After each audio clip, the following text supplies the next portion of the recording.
पंतप्रधान नरेंद्र मोदी यांचा आजपासून 5 दिवस परदेश दौरा आहे। पहलगाम हल्ल्यानंतर मोदींचा हा पहिलाच परदेश दौरा आहे। कॅनडामध्ये होणाऱ्या G7 शिखर परिषदेला ते हजेरी लावणार आहेत। G7 शिखर परिषदेमध्ये आतापर्यंत मोदींचा हा 6व्यांदा सहभाग आहे। G7 शिखर परिषदेत आर्टिफिशियल इंटेलिजन्स, ऊर्जा, खनिज संपत्ती अशा मुद्द्यांवर चर्चा होणार आहे। कॅनडासह पंतप्रधान मोदी हे क्रोएशिया, सायप्रस देशांचा सुद्धा दौरा करणार आहेत। क्रोएशियाला जाणारे नरेंद्र मोदी हे पहिलेच भारतीय पंतप्रधान आहेत। आणखी तपशील आपण घेणार आहोत। प्रतिनिधी शिवाजी काळे आपल्याशी जोडले गेलेत त्यांच्याकडून। शिवाजी, यावेळच्या या G7 परिषदेचं काय नेमकं वैशिष्ट्य असेल? भारताकडून यावेळी काय नेमकं विशेष सादरीकरण होणार आहे?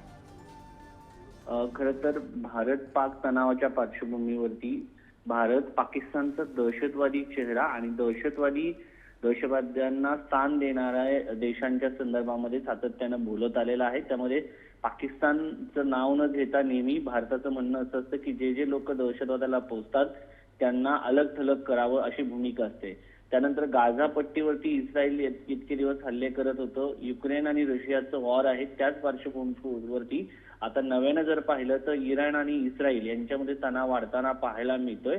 आणि या सगळ्याच्या पार्श्वभूमीवरती G7 राष्ट्राची बैठक होत आहे। G7 राष्ट्राची बैठक म्हणजे सगळ्यात महत्त्वाचं असं असतं की जगातल्या 30% ज्यांच्याकडे संपत्ती आहे अशा श्रीमंत राष्ट्राची ही बैठक असते। त्यामध्ये भारत हा आमंत्रित पाहुणा आहे आणि 6व्यांदा भारत यामध्ये जातो, कारण जगातील 4थी अर्थव्यवस्था भारत आहे। मोठी अर्थव्यवस्था आहे आकाराने।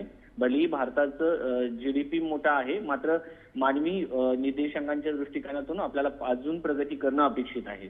दुसरी मुद्दा म्हणजे जगाच्या एकूण लोकसंख्येच्या 1/10% साधारण या देशामध्ये लोक राहतात। त्यामुळे एक महत्व प्राप्त होतं। श्रीमंत देशामध्ये आहे Canada, France, Germany, Italy, Japan, Britain आणि अमेरिका यासारखे मोठे देश यामध्ये आहेत आणि त्यामुळे या सगळ्यांना महत्व प्राप्त होतं। विशेष बाब म्हणजे यामध्ये रशियासारखी बलाढ्य शक्ती असलेला देश यामध्ये नाही, पूर्वी होता, मात्र 1998 ला याचा समावेश करण्यात आला। 2014 जेव्हा रशियाने क्रायमियावरती हल्ला केला त्यानंतर याच्या गटातून बाहेर काढण्यात आलं होतं। आता या सगळ्यामध्ये वेगवेगळ्या गोष्टीवरती चर्चा होतात, जसं आता आपण सांगितलं इस्रायल इराणचं युद्ध, गाझा पट्टीवर करण्यात आलेले हल्ले, युक्रेन रशिया वाद, त्याच्यानंतर भारत पाकिस्तान अलीकडच्या काळात निर्माण झालेला तणाव आणि याच्या पलीकडे जाऊन चीनची वाढलेली शक्ती, या सगळ्या दृष्टिकोनातून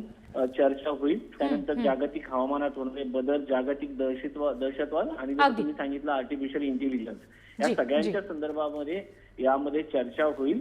अगदी निश्चित, आणि त्याच्यामुळे त्या चर्चेला विशेष महत्त्व असेल असं म्हणायला हरकत नाही। धन्यवाद शिवाजी दिलेल्या तपशिलांसाठी।